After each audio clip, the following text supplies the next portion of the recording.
Louis XIV of France, also known as the Sun King, reigned for over 72 years, the longest reign of any major European monarch.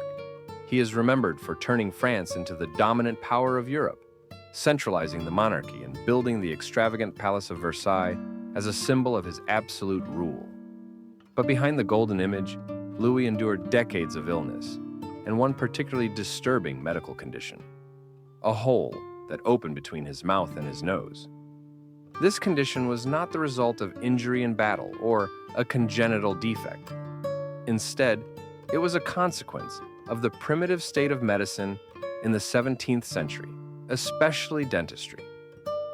Louis suffered from severe dental problems most of his life.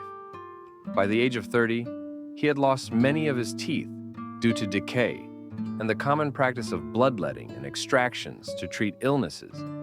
Cavities bored into the enamel, exposing the nerves. He would have lived with stabbing toothaches that spread into the jaw, ear, and temples. Abscesses, pockets of pus under the gums, swelled painfully and burst foul-tasting liquid into his mouth. The stench of rotting tissue and infection clung to his breath, something courtiers could smell but never comment on. By 1685, the pain was unbearable. His upper molars in particular were diseased, and surgeons decided extraction was the only option. But dental surgery in the 17th century was brutal. Dental extractions were performed without anesthetic and with crude instruments. Louis, already weakened by infection, endured the operation fully conscious. In their zeal to cure him, the surgeons tore too far, ripping through the thin bone that separated his oral cavity from his nasal passage. This meant that the king now had a permanent hole connecting his mouth and his nose. The roof of the mouth is dense with nerves. For days, the wound would have throbbed with raw agony, swollen, bleeding, and oozing pus. Every swallow burned. Every attempt to eat or drink irritated the torn flesh. Liquids he tried to drink would sometimes come out through his nostrils. Eating and speaking became uncomfortable and often embarrassing.